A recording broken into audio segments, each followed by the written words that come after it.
Okay, see, but I'm listening. at the end of the day, it sharp boils down to the nature of the agreement. So there are two types of return that usually most investors will ask you for. So they ask you for a flat rate. So they ask you for flat rates. So they ask you for profit sharing. So they ask you for self-liquidating. So let me explain the difference. So flat rate is that I will give you 5 million. You will be giving me 10% of 5 million per annum for a number of 3-4 years. It's almost like a loan for like 3-4 years. Then at the end of the 3-4 years, you give me like 5 million plus the interest that you've been giving me for the past 3 years prior. Does that make sense? I don't understand. Okay, so for instance, I gave you 5 million in January, and I'll tell you that okay, that's 2022. I'll give you for 3 years, so that's 2025. Yeah. Okay, so each year, this 5 million will give me I'm charging you an interest of 10%, which is 500k. So every year you give me 500k. So that is 500k 2022, 500k 2023, 500k 2024. Now you're not beginning to invest like 7 million and then 1.5 actually. Okay, So 1.5. so at the end of the period, you now give me the 500k plus the richer 5 million we give you. There's that type. Usually that type of returns, the person doesn't want to know how you're doing your business. Just give me his money. Then there's another one that is more of like self-liquidating. So self-liquidating can be in this same form as well, in the sense that okay, so the interest plus the principal will now be divided across the months for the 3 years. So you now be paying back the person not just interest plus principal. It's almost like a bank loan. Does that make sense? So let's use the analysis of this 36 million, of this 5 million now. You say 1.5 plus 5 million, that's 6.5, yeah. So 3 years, that's 36 months. That means you give the person 180,000 naira every month. 180,000 naira, 180,000 naira, 550 naira. So can I say that's like you're not going to flat? It. Yes. So that's self-liquidating.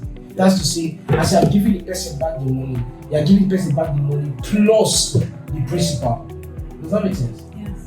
Now, this. No, sorry. You know, like that flat rate you mentioned now. Yeah, you're going to like divide it like the whole interest and all. And at the end of the year, you now give the person 6.5 million. I know the tenure. Yes, tenure.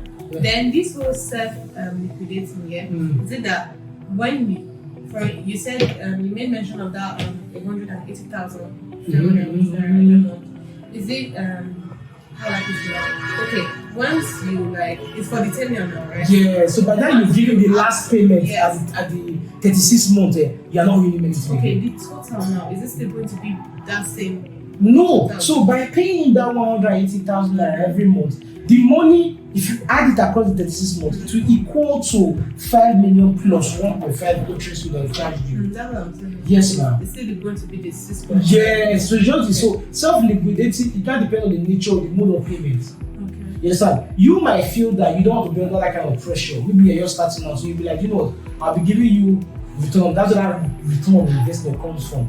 So I'll be giving you that return on investment of 500, so 500,000 divided by so 500,000 per annum for 3 years is 1.5. Per year, 500,000 divided by 12 is what's the calculation? What is that? 500,000 divided by 12 is about 41,000 fraction. So let's say 42k. So there are two ways. You can give you 42k every month, 500,000 lump sum at the end of the year, or it can be self-liquidating whereby the principal plus the interest is divided by 36 months, and you're not paying that amount every month, which was 180,000 naira calculated. So that at the end of the 36 months, you've cleared it off. But the thing is that in that kind of arrangement, the return on investment you're offering has to be very, very low. Because that kind of person, he doesn't care whether you're making profit or making loss. So you have to give him his money. So that's the first one. The second one is profit sharing.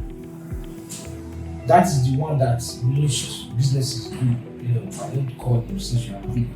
So, but basically, the idea is that in that one, is like we share losses, we share profits.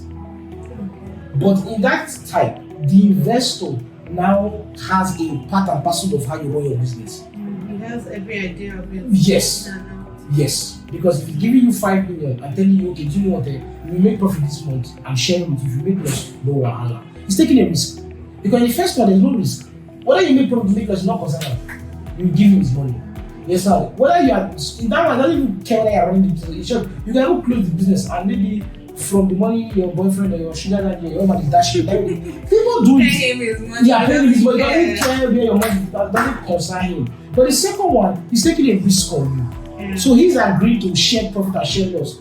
The advantage to the investor there is that some months you might make 700k or 900k and you're splitting 450 with him. Some months you make 200k and it's 100,000. Do you understand? But most times, if you know what you are doing, the investor tends to make more money at the end of the day. Yes. Whereas it's putting you under less stress. The only challenge there is that if you are a business person that doesn't know how to, you have structures coming. Like you have to keep your books. Because the guy will have to look at your books. Like occasionally he will come with his own guys like myself or maybe his own accountant. His own will come in and like, okay, you sold this, what's the inventory? They'll be auditing you. So that's the but to me that's what I always advise for most entrepreneurs because it makes you sit up. It makes you sit up, like you don't have the choice, you have to sit up. 1. 2, at the same time, it now makes you what's that word? It makes you very disciplined. It makes you sit up. And also it gives you the entrepreneur can now give the investor can now give you what that way. He can now he gives you access to more resources. So if the investor is someone that has like management background and all that, he can now chip in and like, okay, why don't you do that? It's 2 heads against one. Okay. Of course, some investors they overdo. So that is why most times when we are drafting this kind of agreement, it is in the agreement written that this is where the investor's power reach. So he can suggest, but he cannot control. Then, so usually. Sorry, I have a question. Shoot. So that one, is it for like a particular tenure? Yes. So that one by virtue is self-liquidating. Okay. So because by the time the tenure is over, the money that the investor, the money that the investor invested in that your business, by the time the tenure is over, he has made his money back. Okay. You understand? So it's based on fixed percentage. Okay, I'm going to invest this amount of money in your business. We'll be sharing profit on the basis of this, and at the end of this, so usually that one when you do at the end of the tenure, there are different ways to end it. So some can be like, okay, at the end of the tenure is done. We are good, we are done. Some they can say, okay, they might not want to end it. They're like, okay, you know, let's leave. So at that point in time, you can ask, okay, the value of the company will I revalue. This is what I usually suggest to my clients. Like, okay, we revalue the company, and whatever the company is worth at this particular time, we will now look at your initial investment. And so let's assume when you initially invested in the company, you bought 10 million. So you brought 5 million and I gave you 50%. So automatically what it means is that the company is worth 10 million. Even if you don't have 10 million in physical assets, let's assume you do strong brand name and all that. So you're giving me 5 million, I'm giving 10%, I'm giving 50% of the company. Now, if at the end of the 5 years when you be sharing profit with me, the company is now worth 20 million. 5 million of 20 million at that time will be 25%. So automatically, people will shuffle the piece of the pie. His company now worth 25%. His investment stake in the company now worth 25% as opposed to 50% initially. Okay. Is it making sense? Yes. So naturally, this type of investment usually self-liquidating. Then what else? So there's that. Then there's joint venture. So this one is a little more complicated. Not really complicated. So normally what happens is that if the investor can decide to buy equipment for you. So as long as that equipment is in existence, that's it, because the equipment has not it's not dead, yes. He will share profit with you. So let's assume he can tell you that, okay, do you know what, this your big, let's assume you want to enter into big bread.